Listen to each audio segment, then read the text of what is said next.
Lucas 20, versículos 27 al 40. Dice así la palabra del Señor. Llegando entonces algunos de los saduceos, los cuales niegan haber resurrección, le preguntaron, diciendo, Maestro, Moisés nos escribió, si el hermano de alguno muriere teniendo mujer y no dejare hijos, que su hermano se case con ella y levante descendencia a su hermano. Hubo pues 7 hermanos, y el primero tomó esposa y murió sin hijos, y la tomó el segundo, el cual también murió sin hijos. La tomó el tercero, y así todos los 7 y murieron sin dejar descendencia. Finalmente murió también la mujer. En la resurrección, pues, ¿de cuál de ellos será mujer, ya que los 7 la tuvieron por mujer? Entonces, respondiendo Jesús les dijo, los hijos de este siglo se casan y se dan en casamiento, mas los que fueren tenidos por dignos de alcanzar aquel siglo y la resurrección de entre los muertos, ni se casan ni se dan en casamiento. Porque no pueden ya más morir, pues son iguales a los ángeles y son hijos de Dios al ser hijos de la resurrección. Pero en cuanto a que los muertos han de resucitar, aún Moisés lo enseñó en el pasaje de la zarza, cuando llama al Señor Dios de Abraham, Dios de Isaac y Dios de Jacob. Porque Dios no es Dios de muertos, sino de vivos, pues para Él todos viven. Respondiéndole algunos de los escribas, dijeron, Maestro, bien has dicho, y no osaron preguntarle nada más. Sigue el Señor Jesucristo en el templo, se acerca el tiempo de la crucifixión, ya estamos en el día miércoles probablemente, según algunos puede ser el día miércoles o el día jueves, pero ya estamos muy cerca de que el Señor sea entregado. Él sigue enseñando, como vimos contextualmente, predicando el Evangelio del Reino, enseñando a todos los que podían y querían y deseaban estar atentos a sus enseñanzas. El pueblo en general lo estaba, los fariseos y los escribas y en general la gente del Sanedrín no tenían esa misma disposición de corazón, sino por el contrario, buscaban ocasión para tenderle una trampa con el propósito de poder desacreditarlo ante las autoridades y finalmente entregarlo para ser crucificado. Eso estaba en el propósito, en el corazón de estos hombres inescrupulosos que querían destruir al Señor Jesucristo. Recordemos que en los versículos anteriores, en el mismo capítulo, versículos 19 al 26, lo que ocurrió fue una cuestión relacionada con la política precisamente. ¿Es justo dar a César tributo? Eso es lo que ellos le preguntaron y buscaron la ocasión para que el Señor, si respondía de una manera, lo podían acusar delante del César si decía que no, y en consecuencia los romanos tomaban represalias en contra de él. Eso era un hecho, porque obviamente eso era una especie de rebeldía en contra del gobierno romano. Si él decía que no había que dar que había que dar el tributo a César, entonces lo desacreditaban delante del pueblo, porque los judíos, la mayor parte en general, tenían la predisposición de no dar tributo a César porque consideraban que también había implícito no solo una cuestión monetaria, sino un asunto y no solo una cuestión política de dominio sobre el pueblo de Israel, sino también un asunto religioso, porque ellos entendían que debían dar tributo a Dios. Y el Señor respondió de esa manera precisa, donde les dijo de quién es la moneda que tienen ahí, y ellos dijeron de César. Bueno, entonces dad a César lo que es de César. En otras palabras, él tiene una jurisdicción sobre la cual gobierna, sobre la cual tiene autoridad, y esta es la marca distintiva, tiene su rostro de tal manera que eso lo identifica como una persona que tiene autoridad sobre un cierto lugar. Pero luego se implica, como vimos, que todo ser humano tiene la imagen de Dios, porque fuimos creados, hechos a imagen y semejanza de Dios. Por lo tanto, la jurisdicción del Señor, por decirlo de alguna manera, es mucho más amplia, más completa, más cabal que la del César. Aún el César tenía la imagen de Dios, aún distorsionada por el pecado, pero no obstante Dios estaba por sobre todo aquello. Eso es lo que se implica en la respuesta que el Señor dio. Y finalmente dice el versículo 26, no pudieron sorprenderle en palabra alguna delante del pueblo, es decir, no pudieron desacreditarlo delante del pueblo, tampoco delante de la autoridad romana, sino que maravillados de su respuesta callaron. Esa es la manera en que el Señor enfrentó entonces esa agresividad de parte de los escribas y fariseos junto a los herodianos que eran proclives al gobierno de Herodes. Ahora hay otro incidente, pero cambian los protagonistas, esencialmente los que van y tratan de encontrar al Señor Jesucristo en algún error, supuestamente, y en este caso la controversia es teológica.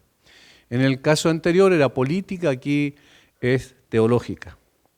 Llegando entonces algunos de los saduceos, los cuales niegan haber resurrección, le preguntaron. Noten cómo el versículo 27 ya muestra cuál es el tema en cuestión del cual se va a tratar esta controversia. En Lucas hace un paréntesis en un sentido, dice, los cuales niegan haber resurrección. Ahí está la esencia de lo que ellos pensaban, lo que ellos creían en términos teológicos. Más adelante vamos a ampliar mucho más quién eran los saduceos y lo que creían. En otras palabras, los fariseos y escribas lo dejan por un tiempo, por un momento, y luego viene el ataque ahora de los saduceos.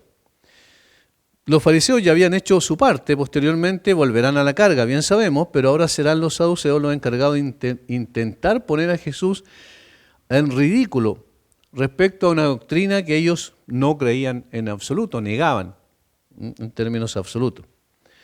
Para contextualizar históricamente es necesario comentar sobre quiénes eran los saduceos, porque para nosotros, ¿cierto?, son 2000 años de distancia y en términos culturales no se entiende cuando se habla de fariseos y escribas. Ya quizás los fariseos están más identificados, pero los saduceos no tanto.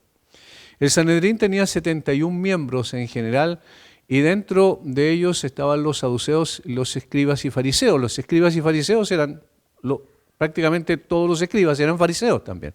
De tal manera que habían dos grandes ramas dentro de estos grupos. Los saduceos eran pocos en cantidad, eran mucho menores en cantidad, pero tenían características singulares que lo hacían tener más autoridad en ese sentido.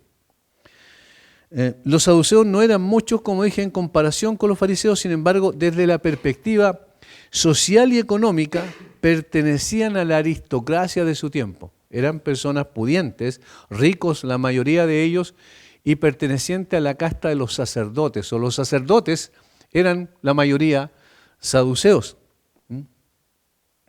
Eran de la clase gobernante en un sentido. Los que tenían de hecho a cargo el gobierno y la administración del templo eran precisamente los saduceos.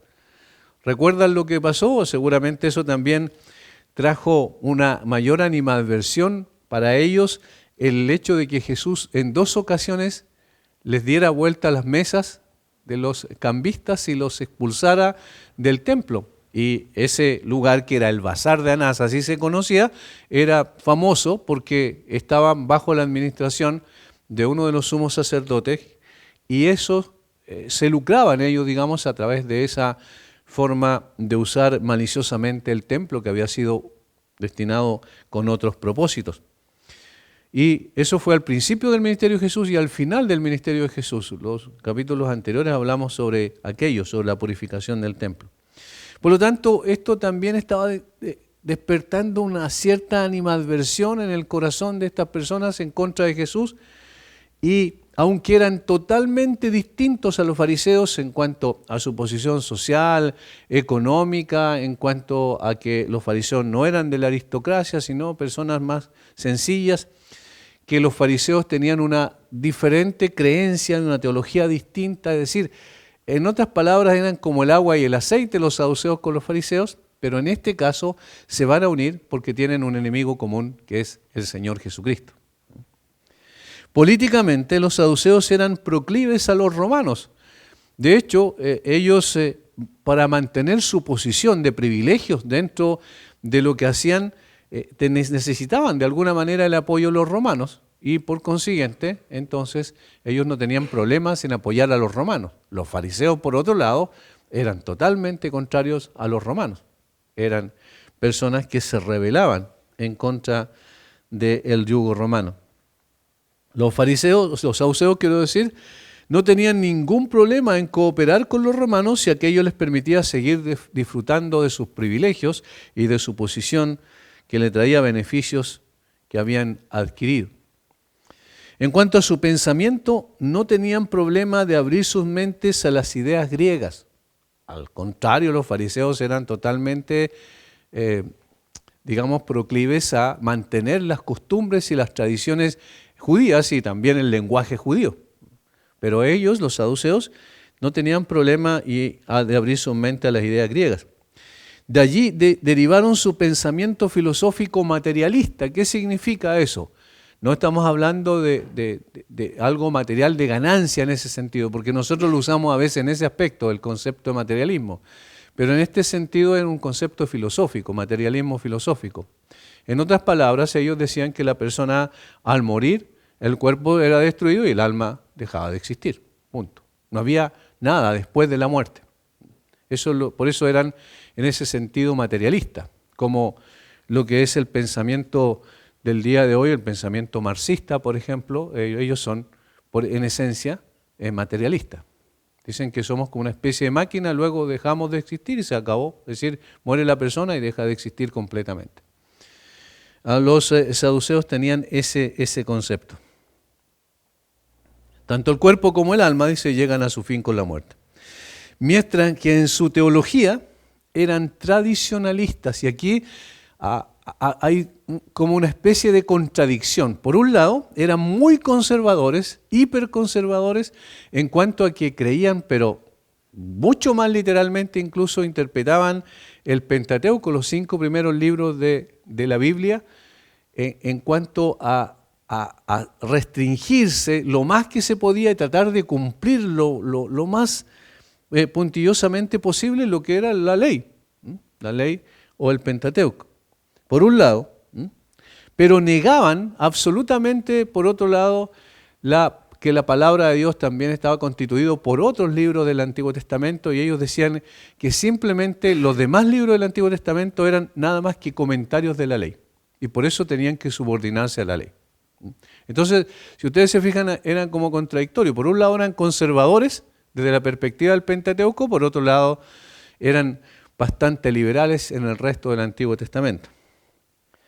Se negaron, por ejemplo, a aceptar la ley oral, que para los fariseos era de suma importancia. Que en Marcos 7 el Señor confrontó a los fariseos con eso, que era la tradición de los ancianos. Esa era la fuente, ¿recuerdan? Una fuente de autoridad. Entonces ellos dijeron, no, la ley oral no existe para nosotros, no tiene ninguna importancia. Y en ese sentido podríamos estar de acuerdo con ellos también, porque efectivamente la ley, la tradición de los ancianos llegó a ser un estorbo y finalmente, como dice el Señor ahí en Marcos 7, dice que finalmente llegaron a anular la palabra de Dios por causa de sus tradiciones. Fueron aún más lejos ellos, los saduceos, y como dije, la única parte de las escrituras que consideraban vinculante era el Pentateuco, la ley por excelencia, los 5 primeros libros del Antiguo Testamento. No aceptaron a los profetas ni a los libros poéticos como escritura en absoluto. En particular estaban en desacuerdo con los fariseos en que negaban completamente cualquier vida después de la muerte, como yo mencioné al pasar. Una creencia en la que los fariseos insistían.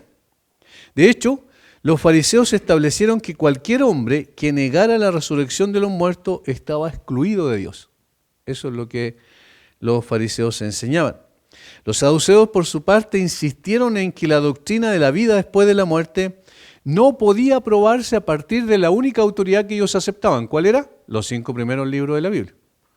Entonces ellos dijeron, no puede probarse la resurrección de entre los muertos y la vida futura con estos 5 primeros libros. Eso es importante, que parecen explicaciones a veces que no tuviesen mucha importancia, pero vamos a ver que sí tiene mucha importancia, porque después el Señor Jesucristo va a mostrar a través de la refutación que hace de su perspectiva equivocada con la misma Biblia que ellos estaban equivocados. Tampoco creían en la existencia de ángeles y espíritus, y por sus ideas griegas negaban la resurrección del cuerpo.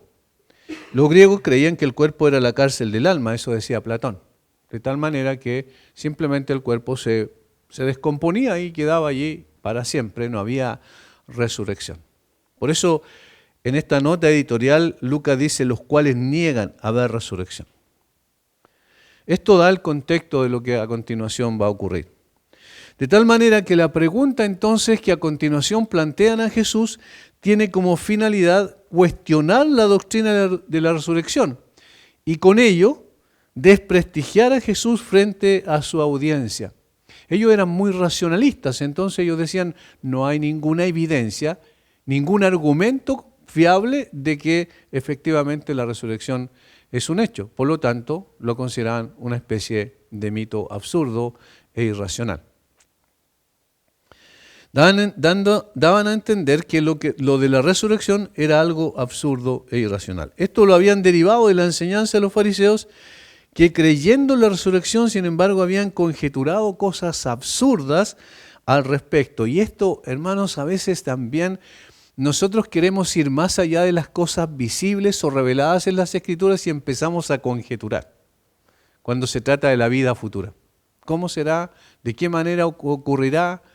Normalmente, por ejemplo, tenemos conceptos tradicionales que no aparecen en la Escritura, como allá nos vamos a juntar con nuestros familiares y allá nos vamos a abrazar. Y la verdad es que la Biblia no dice eso, en ninguna parte. Entonces, conjeturamos cosas, ¿verdad?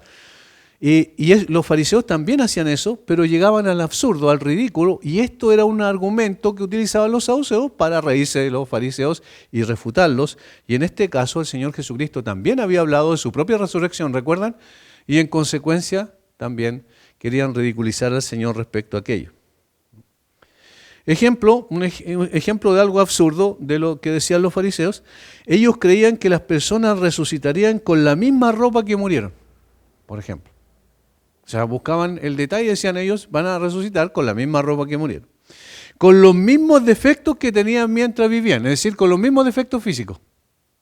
Ellos entendían que así tenía que ser. Y además, con las mismas relaciones, o mantendrían las mismas relaciones que tuvieron en esta tierra. Eso es lo que ellos creían de la resurrección. Algunas de las formas en que explicaban la resurrección. Todo esto era para un pensamiento más racional, como estaban los saduceos, era ridículo, irracional, absurdo. Eso no tiene sentido, pensaban los saduceos.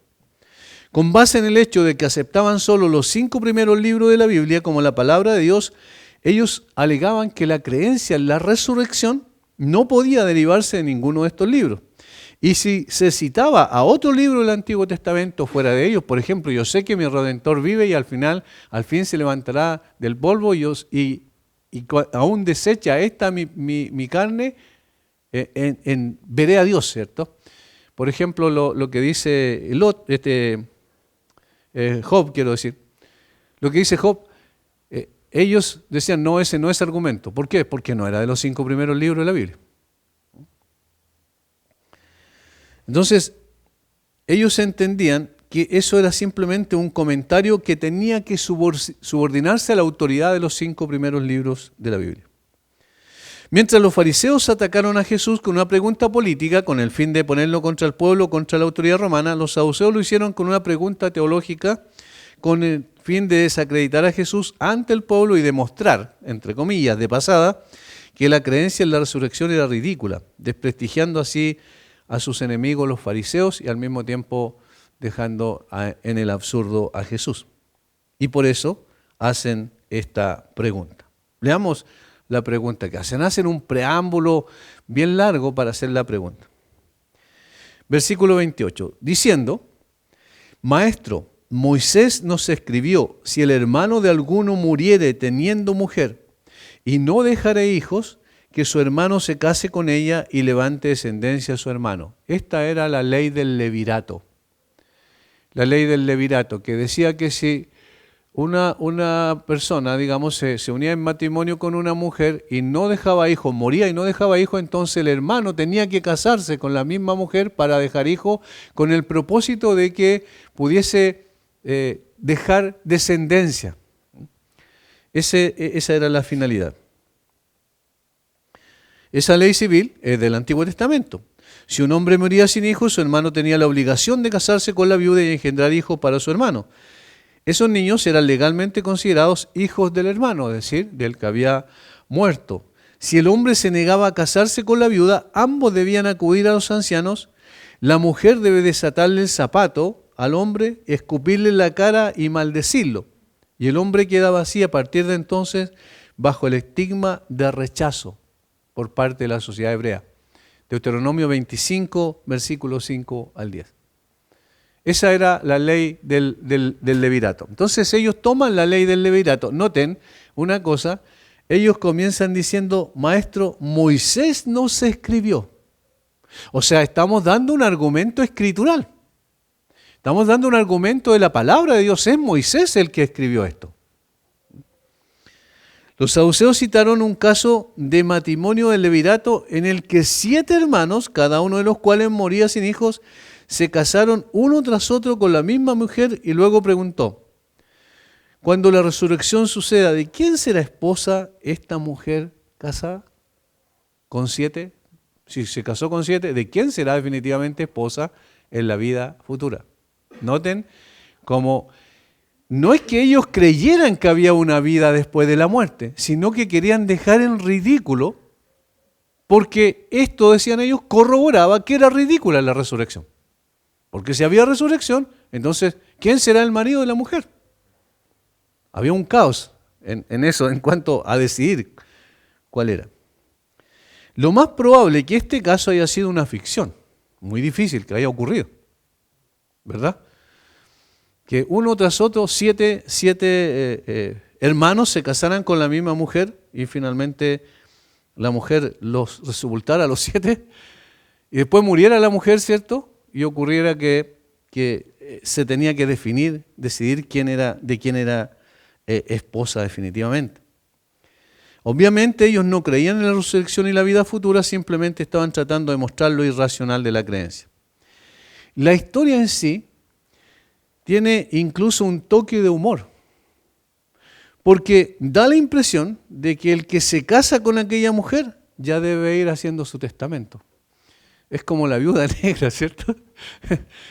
La mujer, si se casan con esa mujer, luego va a morir. Después se casa el hermano, también va a morir rápido, así que ya tienen que preparar sus maletitas para partir.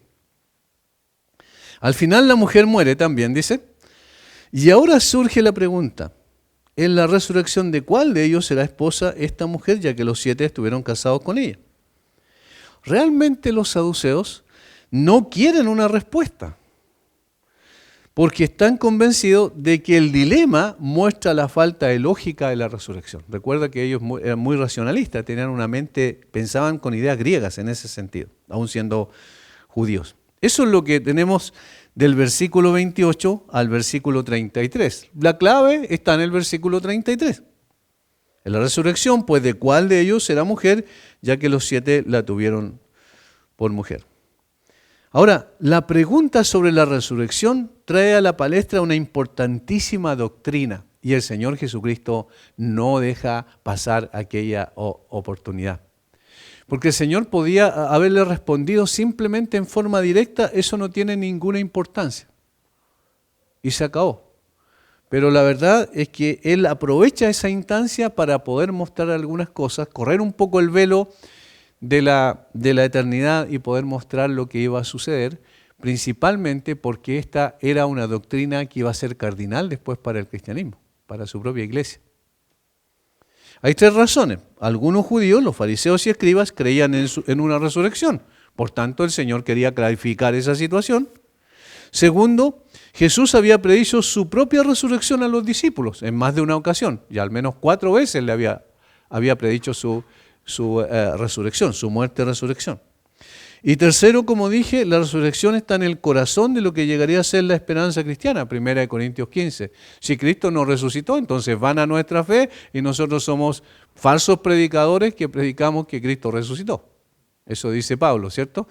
Entonces, era tan importante esta doctrina que el Señor Jesucristo iba a dar una respuesta mucho más amplia de la pregunta que estos hombres hacen. De manera que a pesar de la mala intención que motivó la pregunta, Jesús entiende que su respuesta ha de dejar sentado un principio fundamental sobre el tema. De allí que responde quitando un tanto el velo de la eternidad, como dije, para enseñar sobre la realidad de la vida futura y la certeza absoluta de la resurrección que se deriva de los mismos textos que los saduceos tenían en alta estima como autoritativos.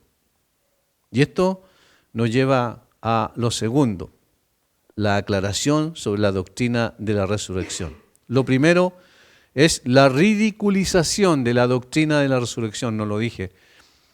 Lo primero que vimos, la ridiculización de la doctrina de la resurrección, versículos 28 al 33. Y lo segundo es la aclaración sobre la doctrina de la resurrección, versículos 34 al 38. Y eso es lo que vamos a ver ahora. Mateo añade algo que no consigna Lucas, pero que es muy importante considerarlo porque el Señor Jesucristo primero reprendió a los saduceos y luego respondió, según Mateo. Mateo dice que Jesús dijo, erráis ignorando las Escrituras y el poder de Dios. Mateo 22, 29, el texto paralelo, el que explica la misma situación esta, pero añade estas cosas Mateo, erráis ignorando las Escrituras y el poder de Dios. Eso es lo primero que el Señor responde. Es, en el fondo, los está confrontando con su ignorancia. Y noten que esto tiene una importancia bien grande porque ellos eran los intelectuales, supuestamente los racionales, las personas inteligentes. Y el Señor le dice, ustedes se equivocan, erran, ignorando las Escrituras y el poder de Dios. Esto tiene que haber sido humillante para quienes se consideraban intelectuales y conocedores de la palabra de Dios. El gran error de estos hombres era que ignoraban la palabra de Dios. Este es un principio permanente en toda desviación de la verdad a lo largo de la historia de la iglesia. De hecho, cuando se pregunta por qué hay tantas denominaciones y por qué hay tantas creencias distintas dentro del mismo mundo evangélico, por muchas veces es porque se erra ignorando las Escrituras. Cualquier herejía o cualquier doctrina falsa que prolifere en las iglesias es producto de la ignorancia de las Escrituras. Cuando nos desviamos de las Escrituras, nosotros empezamos a hacer cualquier conjetura y creamos cualquier sistema religioso o cualquier pensamiento sectario se apodera de las personas.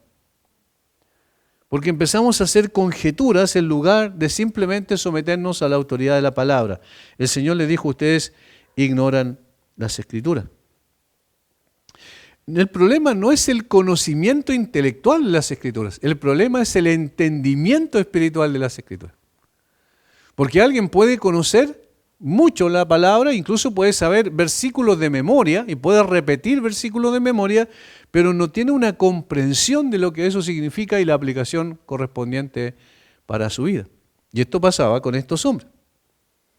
En este caso apunta a la falta de entendimiento, no de conocimiento intelectual. Esto último viene con la ayuda inestimable del Espíritu de Dios, sin el cual es imposible comprender la palabra. Y Jesús era, obviamente, el autor de la palabra, en consecuencia, Él sabía perfectamente cómo interpretarla. Y lo segundo que le dice, que ignoraban estos religiosos, era el poder de Dios. En el contexto, el cuestionamiento de la resurrección era fundamental esclarecer este hecho. Si hubiera sabido la verdad relacionada con el poder de Dios, habrían entendido que el Señor resucitará a las personas sin todos los supuestos absurdos que ellos se deleitaban en imaginar o que escuchaban a los fariseos. En ninguna parte, por ejemplo, en las Escrituras dice que la persona va a resucitar con la misma ropa, por ejemplo. No dice en ninguna parte que va a resucitar manteniendo las mismas relaciones que tuvo en esta tierra. Y ahora lo va a explicar el Señor Jesucristo de una forma clara.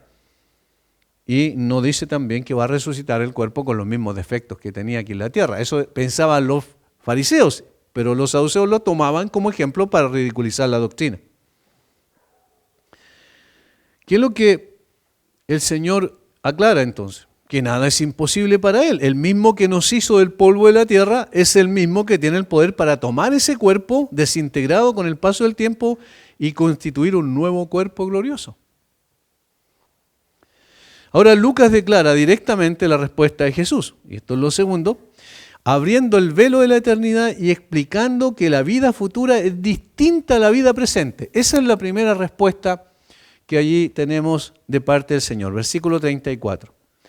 Entonces respondiendo Jesús les dijo, los hijos de este siglo se casan y se dan en casamiento. Mas los que fueren tenidos por dignos de alcanzar aquel siglo y la resurrección de entre los muertos, ni se casan ni se dan en casamiento. Miren, yo hice énfasis en estas palabras. El versículo 34, los hijos de este siglo, era literalmente, los hijos de esta era, de este sistema transitorio, de esta tierra, de esta vida presente. Eso es lo que está diciendo el Señor y lo contrasta con la otra vida, la vida futura. Miren cómo ya en ese contraste el Señor está afirmando categóricamente delante de los saduceos que sí hay una vida futura. Ya es evidente. Los hijos de este siglo se casan y se dan en casamiento, mas los que fueron tenidos por dignos de alcanzar aquel siglo y la resurrección de entre los muertos, ni se casan ni se dan en casamiento. Por lo tanto, la vida futura, le está diciendo el Señor, es totalmente distinta a esta. ¿Cuál es el problema? Y como dije, también está en la mente nuestra de una u otra manera, que consideramos que la vida futura va a ser una extensión de la vida presente. Pero el Señor dice, no, no es una extensión de la vida presente. ¿Cuál es una de las razones principales por las cuales el Señor estableció el matrimonio? ¿Ah? Para procrear, para multiplicarse, para preservar la raza humana. Esa fue una de las razones principales. Ahora, la pregunta es, ¿será necesario entonces en la otra vida? No. ¿Por qué? Más adelante lo va a decir. Porque ya la persona es inmortal. No va a haber disminución de la raza humana. Y eso es lo que el Señor plantea aquí respecto al matrimonio. Recuerden que ellos hablaron del matrimonio, de quién será mujer en la resurrección. No, la vida futura no tiene razón de ser por nuestras relaciones, el matrimonio, ¿cierto? Nuestras relaciones serán distintas y cumplirán otros propósitos, otros objetivos. Con esto Jesús muestra que la pregunta de los saduceos se basó en la falsa teoría de que las formas y relaciones de la vida sensible presente se transferían a la vida espiritual futura. En el estado de resurrección no habrá una repetición pura y simple de nuestras condiciones actuales. No será un estado de verificación, sino de perfecta e interminable bienaventuranza. Es distinto. Es distinto. Por eso es que decimos esta es la antesala de la vida eterna. Obviamente la vida eterna parte cuando una persona ya conoce al Señor, porque ya no muere, ¿cierto? En términos espirituales, ya tiene vida espiritual, va a morir su cuerpo, pero la vida futura es totalmente distinta en cuanto a trascendencia, a permanencia, porque no se acaba, no termina, no se produce en cambio, por la transformación va a ser completa cuando seamos glorificados. Y desde ahí en adelante todo será por la eternidad. Los hijos de la resurrección son los hijos de Dios, obviamente que menciona aquí el Señor, participantes de su naturaleza y ya no estarán sujetos a la ley de cambio y muerte que prevalece aquí. Hay bastante diferencia. Si nos ponemos a pensar, si tomamos un papel y un lápiz y hacemos una línea, ¿cierto? Y pensamos esta vida, colocamos en un título y el otro título la otra vida, nos damos cuenta que hay muchas diferencias. Y el Señor aquí está planteando una de las diferencias respecto a la pregunta que le hicieron, pero tratando de ampliar mucho más el espectro de la aplicación de la respuesta que le está dando. Aquí, solo la especie, la raza tiene perpetuidad y el matrimonio asegura eso. Allí, en ese lugar, ya en la vida futura, la vida individual está asegurada por la inmortalidad. No será, por tanto, necesaria ninguna disposición para la sucesión y renovación del matrimonio. Ahora, podemos acercarnos también, y quizás no en una forma directa, pero hacer una aplicación. La pregunta que surge aquí, ¿en todas las relaciones va a ser distinto.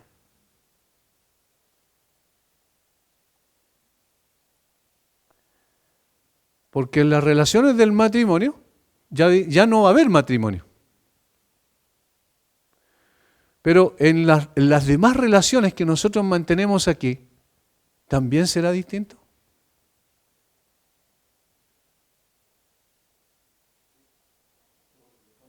Se deduce que sí, ¿verdad? ¿Y cuál es la única relación que va a permanecer?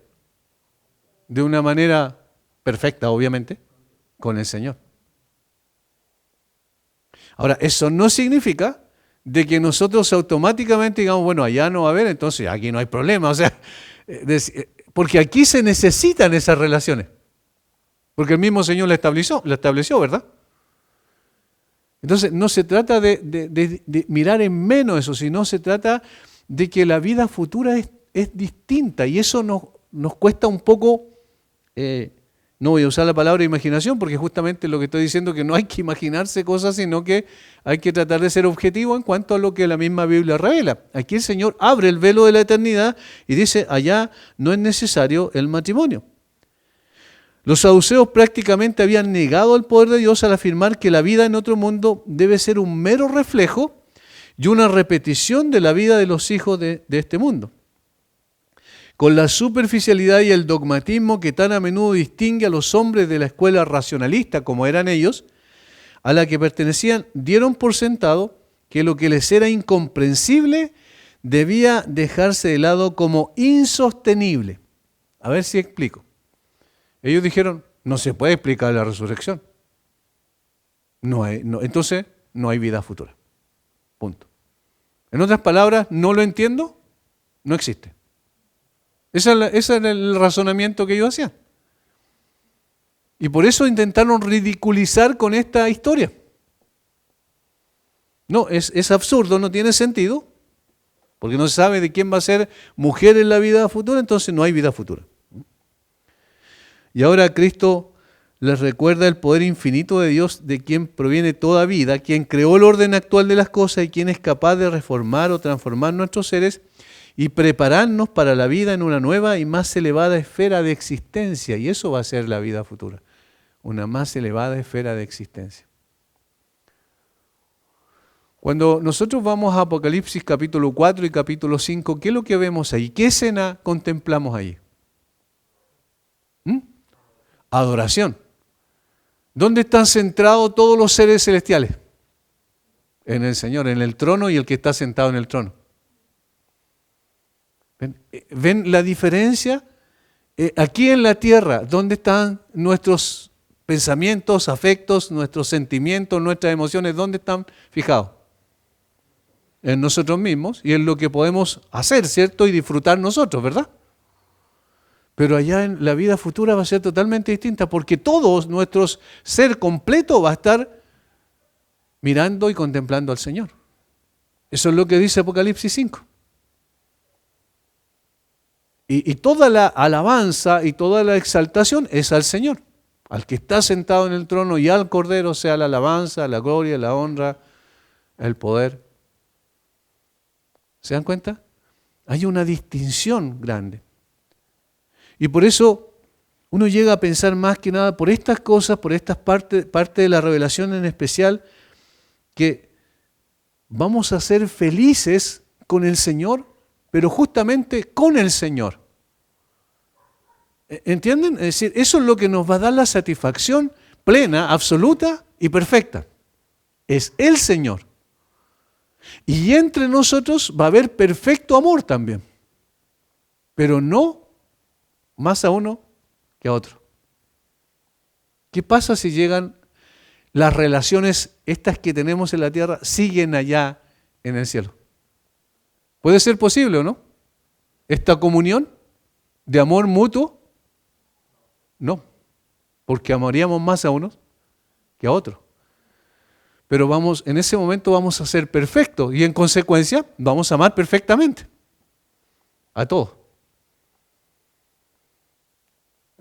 Incluso si pensamos en el hecho de que decimos vamos a estar con el Señor y pensamos en lo siguiente, Uy, yo pensé que una persona que yo tanto quería iba a estar allá y no está. Y entonces me entristezco. No, po. No puedo entristecerme porque mis sentimientos van a ser perfectos y de perfecto gozo. ¿Me entienden? ¿Se dan cuenta? Entonces, vamos a ser transformados de tal manera que todo va a ser perfecto en la gloria con el Señor. Y en esa perfección vamos a amar al Señor como dice el mandamiento, con toda nuestra mente, con todo nuestro ser, con toda nuestra fuerza, con todo lo que somos, con todo nuestro corazón. Y vamos a amarnos uno al otro también de la misma manera. Solo ahí en la gloria vamos a cumplir perfectamente los dos mandamientos que son la síntesis de la ley. Aquí lo intentamos hacer, pero imperfectamente. Porque todavía nos amamos demasiado nosotros mismos.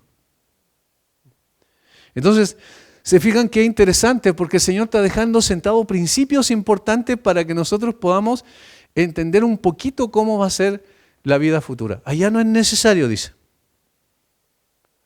Al mismo tiempo, el Señor emite una frase que es confrontacional y una advertencia para los saduceos.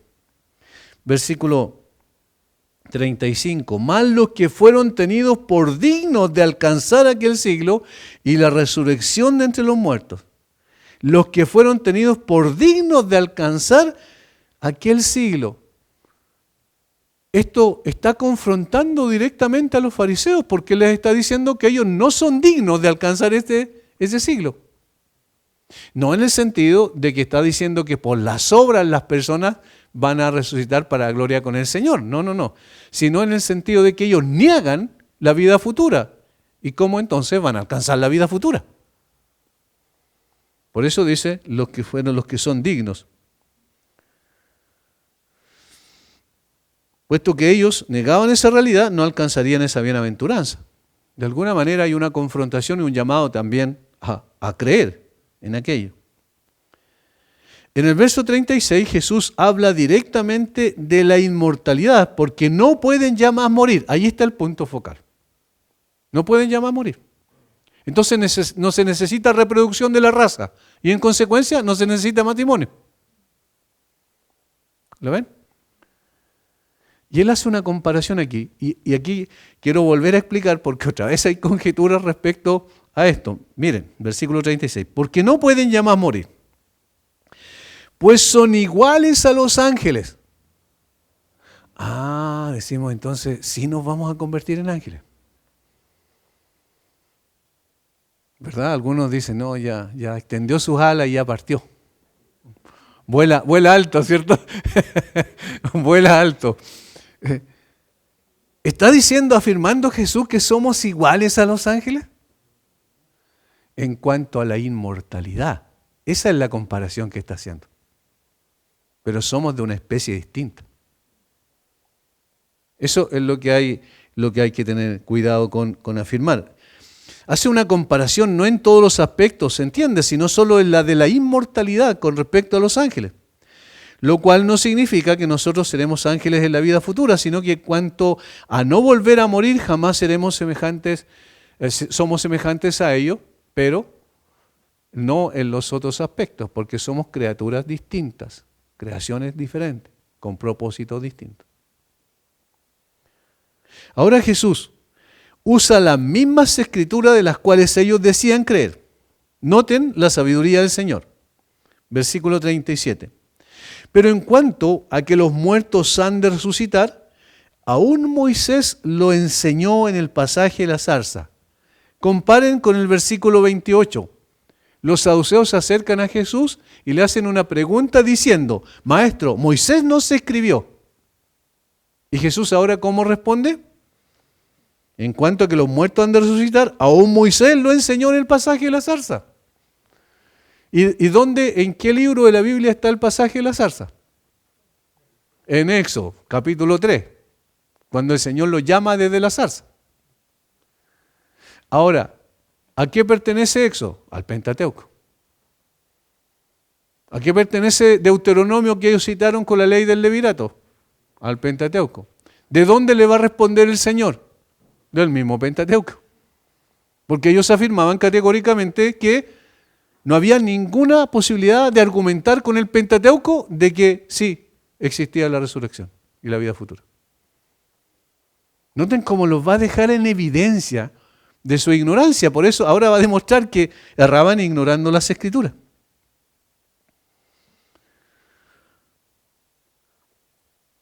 Ese era un argumento, el argumento escritural más fuerte que tenían ellos, que no se podía corroborar.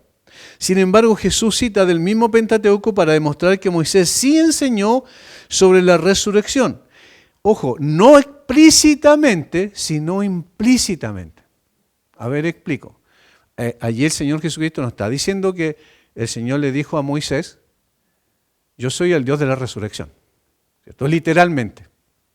Por eso estamos diciendo no explícitamente, pero sí implícitamente. Y vamos a ver por qué. Porque de ese texto es fácilmente deducible esta doctrina en este cuerpo de revelación. Las palabras de Cristo indican claramente que la creencia en la inmortalidad del alma está intrínsecamente ligada a la relación de Dios con los suyos. Mateo hace una declaración más amplia de la respuesta de Jesús al citar el libro de Éxodo en forma mucho más literal. Dice Mateo que el Señor les citó el evento de la zarza donde el Dios se presentó, yo soy el Dios de Abraham, el Dios de Isaac, el Dios de Jacob. Fíjense el énfasis. Jesús dijo, yo soy, o sea, el Señor se presentó a Moisés diciendo, yo soy el Dios de Abraham, el Dios de Isaac y el Dios de Jacob. En el tiempo que vivió Moisés habían pasado siglos de que estos hombres habían muerto. En el caso, al menos, de Abraham y en el caso de Jacob. De Isaac, quiero decir. Y el caso de Jacob era más cercano, pero todavía a muchos años antes había muerto. Es decir, ya su cuerpo estaba desintegrado. Pero el Señor dice, yo soy. No, yo fui el Dios de Abraham, el Dios de Isaac, el Dios de Jacob. ¿Notan la diferencia? Dice, yo fui. Y eso tendría que decir, si es que ellos murieron y no hay vida después de la muerte.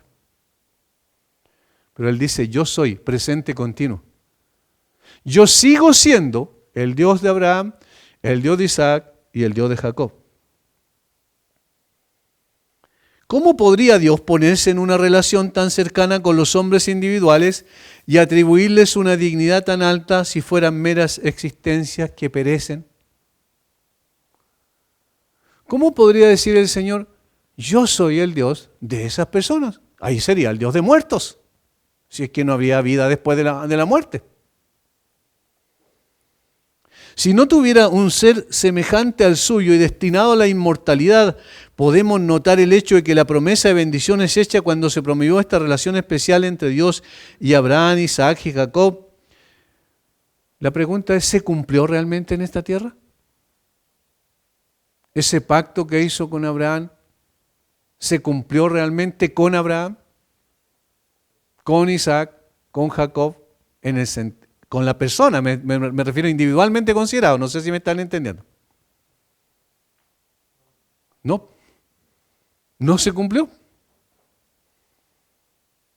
No estoy diciendo que Dios no cumple su pacto, sino estoy hablando en términos individuales con ellos.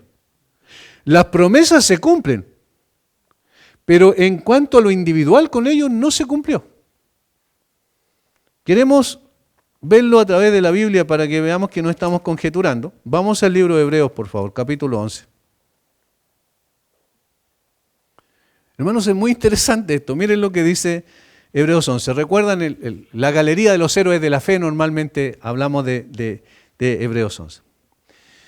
Versículo 8. Por la fe Abraham, siendo llamado, obedeció para salir al lugar que había de recibir como herencia y salió sin saber a dónde iba.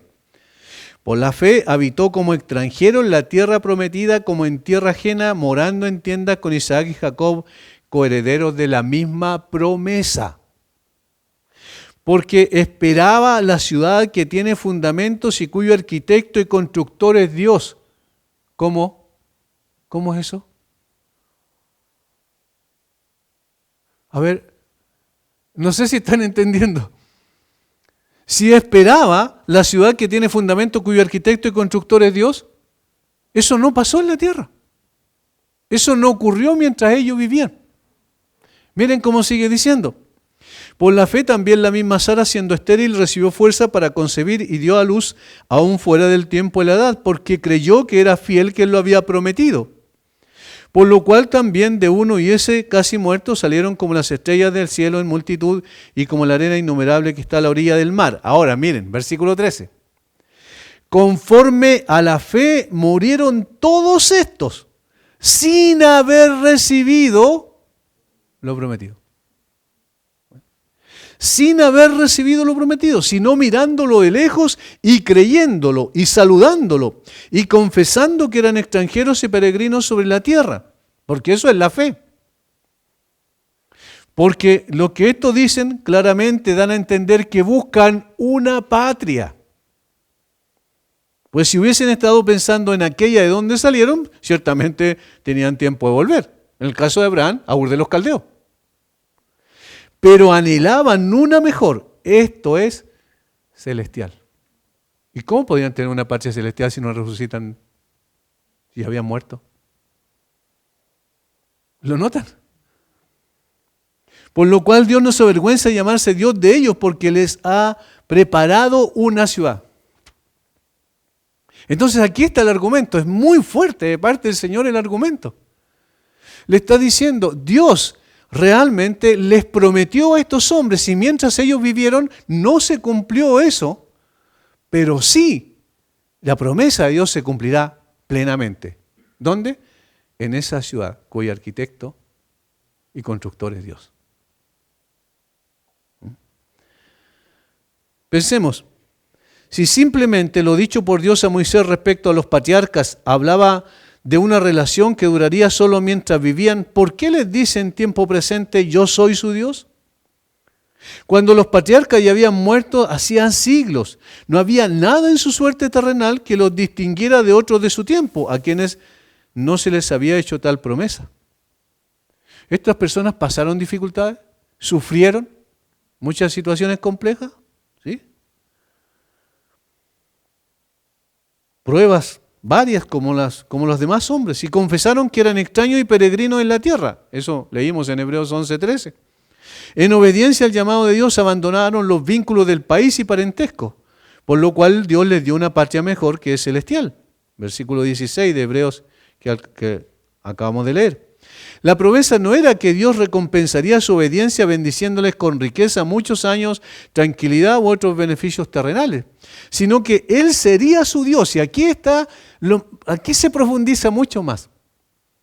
¿Por qué es seguro de que hay una resurrección y una vida futura?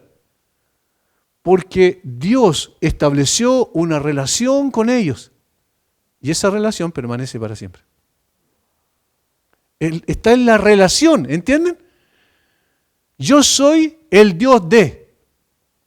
Hay una relación con ellos. Y esa relación es la que asegura absolutamente que resucitarán aunque mueran físicamente.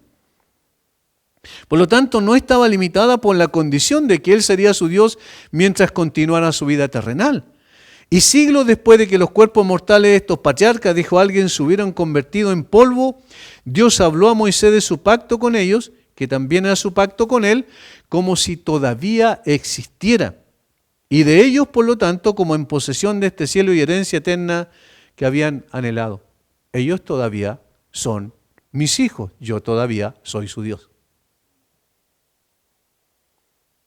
Los saduceos probablemente habían supuesto que las palabras simplemente significaban yo soy el Dios en quien confiaron Abraham, Isaac y Jacob. Sin embargo, ¿a qué habría llegado su confianza si no hubiera resurrección? A la muerte y a la nada, a un silencio eterno y a una tierra de oscuridad, después de una vida tan llena de pruebas que el último de estos patriarcas, Jacob, la describió como una peregrinación de pocos y malos años, ¿recuerda? ¿Tiene sentido eso? Que Dios establezca relación personal con algunas personas, como en este caso, ¿cierto? Abraham, Isaac y Jacob, y luego murieron y se acabó la relación.